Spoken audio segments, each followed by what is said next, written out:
This week in 2008, the Philadelphia Soul opened up their season with a 77-56 win against the Orlando Predators. The Soul would go on to have a record of 13-3 that year before winning their first ever Arena Bowl championship against the San Jose SaberCats. The Arena Football League sadly folded back in 2019, but I'm still hoping for a comeback. Go Soul. 7, 6, 5, 4, 3, 2, 1. You'll never have the sacred stone. Oh, this you crazy mother.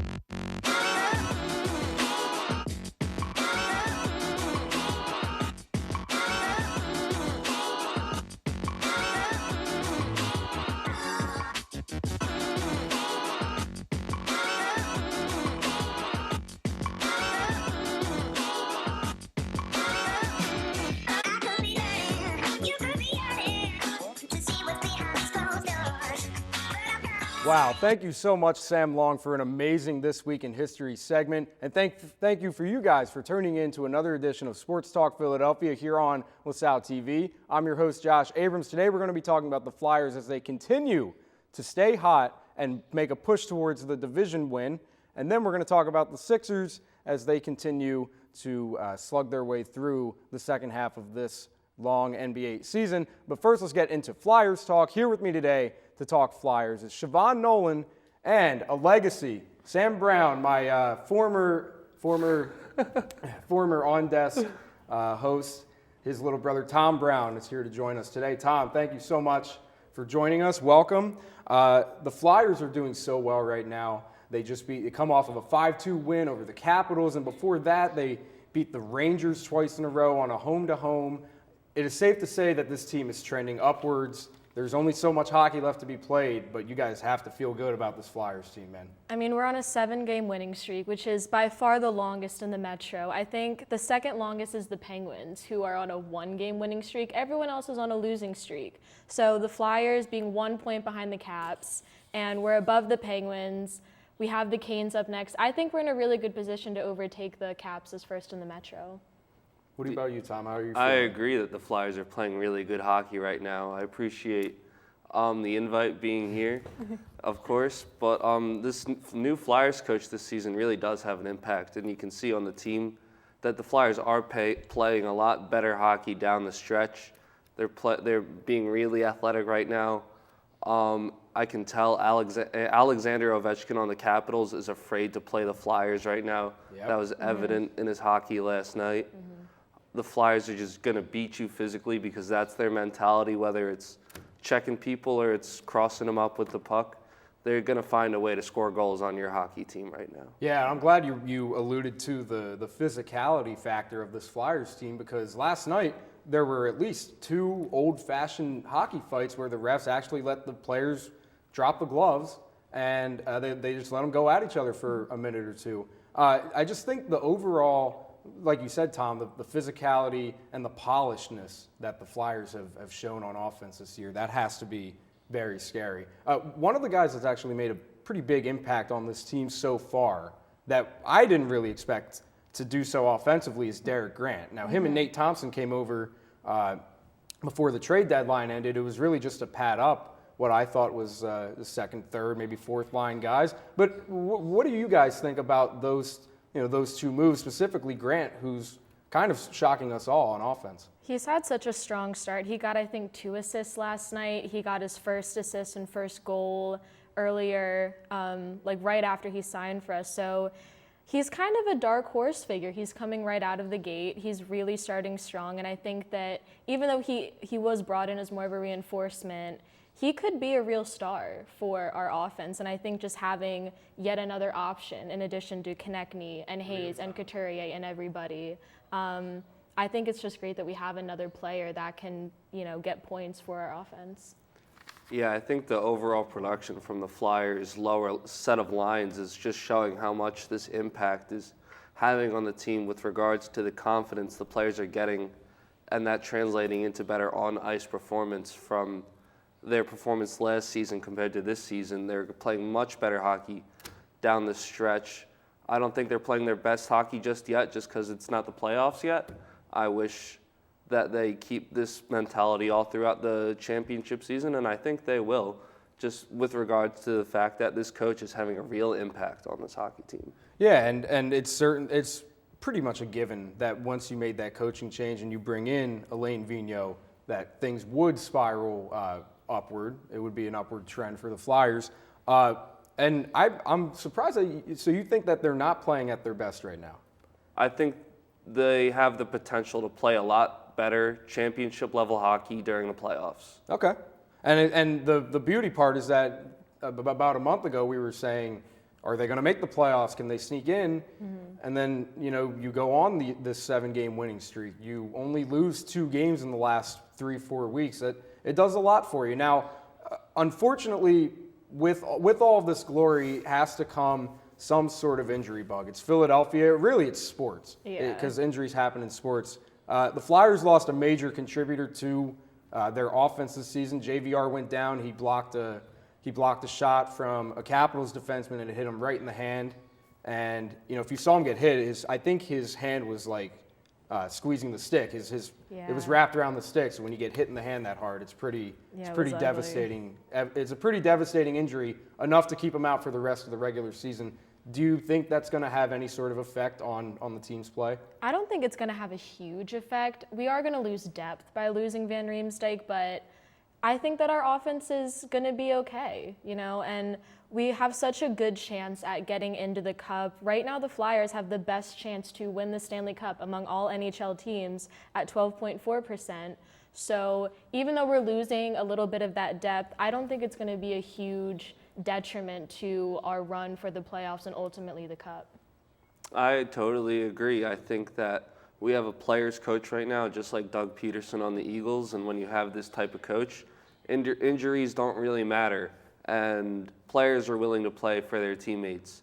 And we can see that through these second and third line guys scoring a lot of goals, that they're going to be more than willing to pick up James Van Riemsdyk off offensive, the loss he's going to give to the offense. They're going to be a lot more willing to pick that up. Yeah, I mean, it'll be interesting to see what happens because, Van Riemsdyk is one of 6 players on the team that have at least 40 points so far on the season.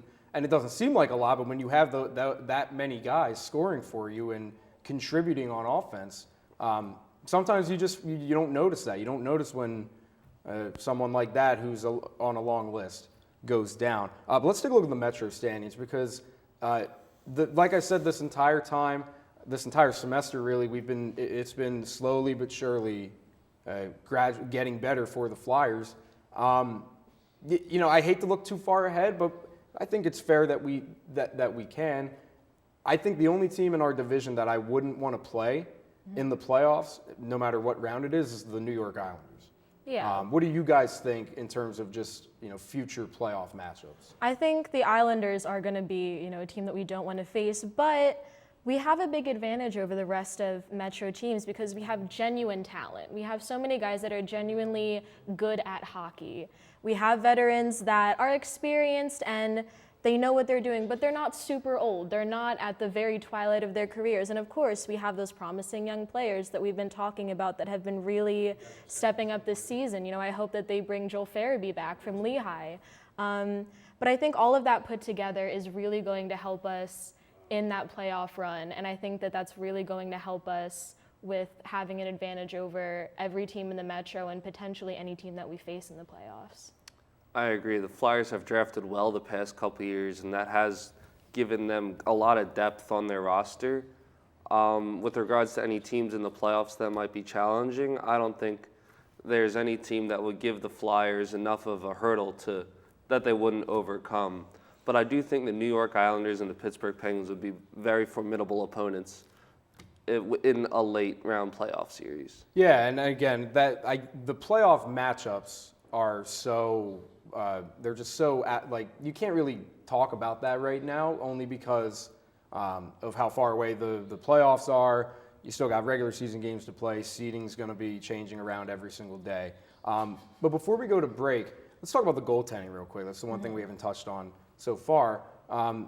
Alain Vigneault decided to put Brian Elliott in net last night. And coming into that game, the broadcasters, really for both sides, were talking about how bold, I guess, of a move that was.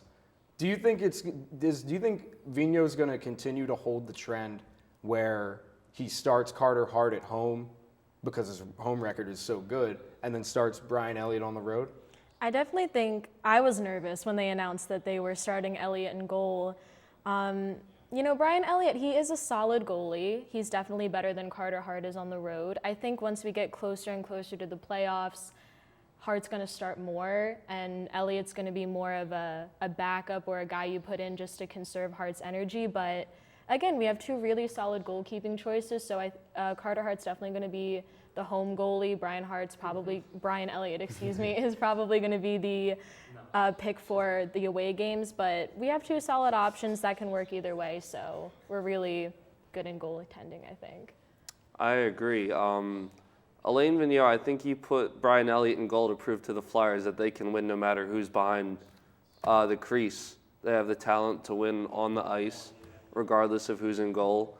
And I think that boosts Carter Hart's confidence as well, because he's going to have more energy going down the stretch, just because he had a day off last night. Right, and Tom, you're big on Alain Vigneault, it sounds like. Is he a lock-in for Coach of the Year?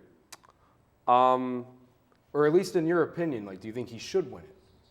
With regards to Philadelphia's best coach of the year, I would say Alain Vigneault right now, but I would like to see the effect Joe Girardi has on the Phillies first. Do you think Vigneault will win for the NHL? I guess that's what I should have asked you first. Because I think Vigneault coming into a system like this and turning a mediocre, inconsistent team into a perennial NHL power for the 2019-20 season is just, I think that's a testament to the coach. I think it's a testament to our front office for hiring him. Craig Berube, if you're familiar with him, our former Flyers coach, he got the St. Louis Blues hot last year, and they won the Stanley Cup, and they were doing just as bad as the Flyers were mid-season. So I think Alain Vigneault, he does have the caliber to win Coach of the Year, but there are plenty of other coaches who deserve it too. Mm-hmm. Your thoughts, Siobhan? Alain Vigneault is definitely a player's coach. He's a really good coach. I don't want to say the NHL is biased against Philly, but sometimes they can be. So I'm not going to hold my breath, but he definitely deserves it, especially with how much he's turned this team around and how much he's going to turn this team around in the future once we start getting more young players in, once we start putting together sort of Alain Vigneault's team. Once he starts making the team his own, that's really going to put him in contention for maybe Coach of the Year later down the line, but I think he has a good chance of getting it. Yeah, all right, well, that's going to do it for this week's edition of Flyers Talk. We're going to take a quick commercial break, so when we come back, we're going to talk some Sixers, so stay tuned.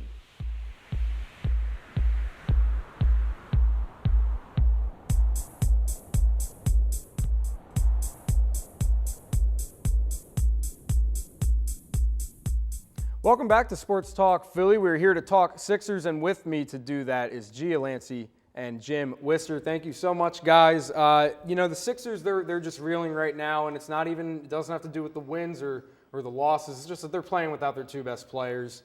It's been like that for a week now, so it's nothing new to you guys back at home. But I mean, how are we feeling right now? It's just kind of hard to have a legitimate feeling when you're not fully healthy, right? Yeah, I mean, I think it's tough, but I think it's kind of similar to the Eagles when they won the Super Bowl that year. I mean, everybody had to step up and play, even though Carson Wentz wasn't in. So, I mean, it's similar, and I think that the players are stepping up and doing what they have to, because I think the losses since we haven't had Ben and Joe, I think that they've been like not awful losses. Right. Like you got to give them credit. You know what I mean? So, I mean, like I think they're doing what they have to do right now.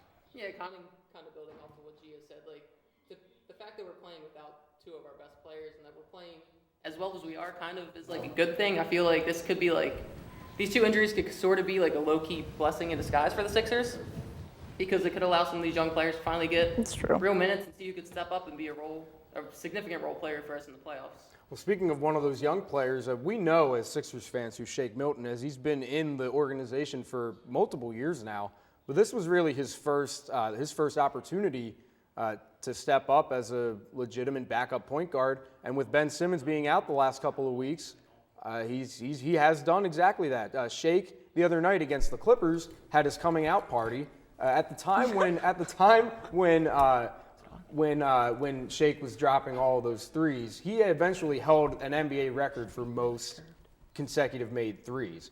As obscure and minuscule and pretty, unimportant that is, I think it's still it's pretty cool for something like that to apply to what's basically a first-year player in terms of being in the rotation. Right. So go ahead and talk about Shake. What do you guys think about him? Yeah, I mean, I think that the few players that we've gotten from the trade deadline and stuff since then, I think that they just don't look as comfortable on the court, obviously. Sure. But other than that, I mean, he's been showing off and doing good, so that's good for him.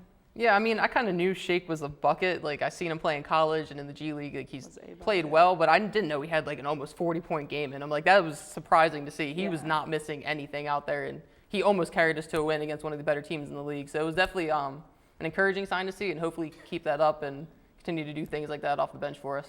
Well, G, I'm glad you alluded to players that we acquired at the trade deadline that haven't found their fit, and it's not just going to happen overnight. I get that, but Glenn Robinson for a while, he was reporting to himself to the media that he was struggling to find his role with the Sixers.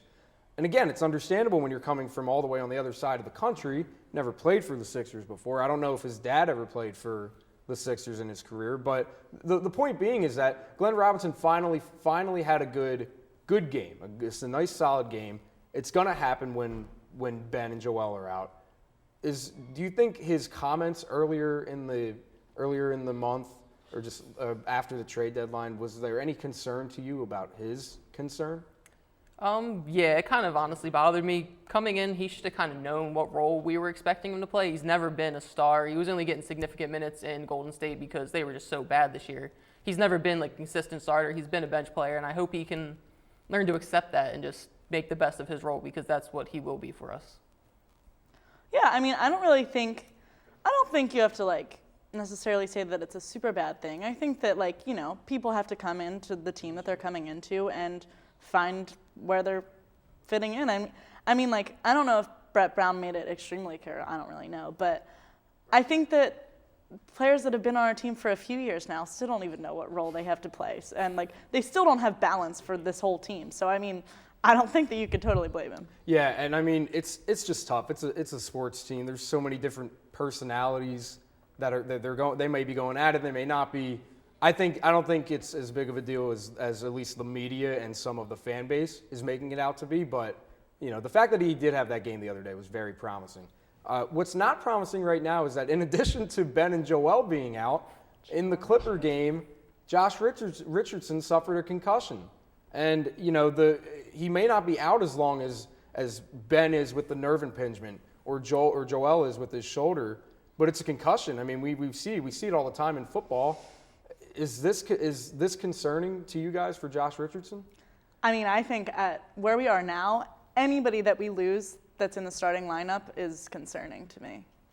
That's fair. Yeah, and just anytime anyone gets a concussion, brain injuries are just scary to begin with, regardless of what sport you're playing, how you get it. You never know how those are going to go, and he could be out for an extended period of time depending on how he feels, and I think it's a pretty scary situation.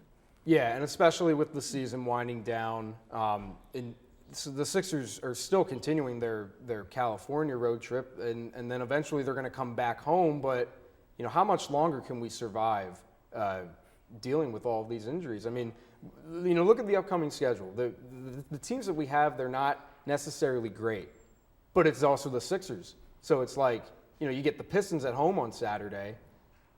Blake Griffin could come in and drop 50. I don't know. The team is it's so hard to have just a legitimate feeling on this team and high expectations when you're not fully healthy. Absolutely. I mean, they're definitely inconsistent. That's a big word for them. They win hard games and they lose easy games. You're like, well, what? Can you do something good for me? And I think this has been the whole season like that. So It's really hard to tell. And I mean, obviously these injuries are bad, but who knows who's going to step up, and who knows who we play could step up there too. You know what I mean? So. Yeah, this has kind of been a feeling that we've had with them all years. They're just so inconsistent. You never know what team's going to show up. But right now, this is Tobias Harris's time. We gave him so much money to come in and make an impact on our team, and this is his time. He's the only real even like borderline star out on the court for the Sixers anymore with everyone being hurt. So this is when he needs to step up and be the player that he was with the Clippers before he came over to us. Well, let's talk about Tobias Harris for a second, because last week he had an amazing game against the Knicks. He had an all-around game. And the thing about him is that he, for the most part, when he's putting up 34 points or any kind of high efficient scoring, he's doing it efficiently. He's only taking 20 shots and scoring 30 points. That's not going to happen every night. But what is your guys' just overall opinion on him now that he is the star at the moment? This situation that he's in right now is meant for him. He's the player that needs the ball in his hand to score. He likes to get into mid-range post-up situations and bring the ball up. He needs to have the ball in his hands to make the most out of what his skills are and play his game. And without Joel and Ben, then this is kind of what he needs, and hopefully this will help build his confidence so then when they eventually do come back, he still is going to be scoring maybe not 30 points for us, but maybe 18 to 20 points a game. That's all we'll need. Now, I hate to continue to talk about players that we're so iffy about, but this one you can't have any positive thoughts on. Al Horford. I mean, it's just slow. It's slowly but surely got worse, but then it just has stayed at the same low level, and we're just not talking about it. Is it just we're used to it? Is it are we just accepting it? What is that? Can we talk about how this is him being calm? Because if this was him watching the game, talking about Al Horford, he would literally be throwing a chair. But yeah, it's hard. I mean, he literally is. The amount of money we have given this man, it is so disappointing how he's played for us. It's just I can't even fathom. Let's go over 4 years, $109 million. Jim, you were not happy. No, you were happy from the get-go. I was never a fan of this signing from the day we brought him in. I was just this will not work. He does not fit. Him and Embiid are just too big and slow to play together in this generation of basketball. If this was 1992, we'd be dominating stuff. But it's 2020. You cannot have two big, slow, just big centers out there on the court at the same time and expect to be able to keep up with these young teams that run all around the court, constantly shoot threes, just everyone's moving, and then you got those two guys. He's not a bad player, just for what we need on the team, he doesn't fit. He should have never been brought in. Right, and for the numbers that he's putting up and the amount of money that you alluded to that he's getting paid, it is very disproportionate. One more player that I want to talk about is one that I'm very high on because of his tenacious defense, but his lack of ability to shoot. Matisse Thybulle. I mean, what do you guys think about him? I think we need a defensive player. So I'm okay with it. I think to give him some time and he'll get into it. But I think that I'm okay with just having him as a really strong defensive player right now because I think we were lacking that last season. Yeah, in the playoffs, you're going to need a lockdown defender, and he's proven that he can be at least close to a lockdown defender, and hopefully he's going to keep improving. So he only is a rookie. Hopefully, as the years go on, he develops a consistent outside shot. But as of this year, we knew drafting him, defense was his strong suit. Everything else is kind of subpar. He's not really a scorer. He doesn't do much except defend, and we knew what we were getting with him, and I like the way he's played. Yeah, and I think, in today's league, as you guys have alluded to multiple times, you need to be able to score. You need to be able to shoot consistently. It's going to take a little while for Thybulle to get there, but I think the fact that he has done so well defensively, he has been locking down just anybody. And it doesn't matter who it is because I think the way the Sixers play on defense is that they like to switch on the perimeter. So if it's Ben and Thybulle, I love the combination of Ben and Matisse, but he's already looking like he's been in the league for multiple years with the way he plays defense. He just has to get that shot going. And really, if he can hit that three at a consistent rate, he will be dangerous. All right, well, that's going to do it for this week's edition of Sports Talk Philadelphia. But before we close, we have some sad news to share. Sports Talk Philadelphia lost a close member of its family this week. Kyle McIntosh only hosted this show for a semester, but during that time brought an unmatched level of passion for Philly sports, especially his beloved Eagles, every single week. Kyle made a lasting impact on this show. We still do rants once a month because of his famous hype speech on the last show 2 weeks before the Super Bowl. I think I speak for everyone at LaSalle TV when I say that we will all dearly miss Kyle and his booming voice, his gentle heart, and his enthusiastic personality. We wish to send his family our deepest condolences, and Kyle, we will miss you too. We continue to be underdogs. We continue to go out there, play good football. And we made it to the Super Bowl. Well, guess what? We proved the doubters wrong every single time, and we made it to the Super Bowl. Oh, hello. Welcome to Sports Talk Philadelphia. All aboard! It's the Winswagon, baby! Eagles! I thought I was getting a Christmas present, and instead I got that. So I just wanted to talk to you guys for a little bit. My favorite team, Philadelphia team, has always been the Philadelphia Eagles. Hey, you! Get on the Winswagon!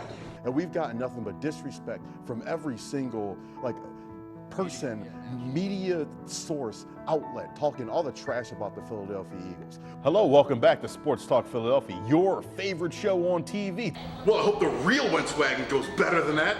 Go Eagles! It was such a great, fantastic time just to be able to come on here and host this show.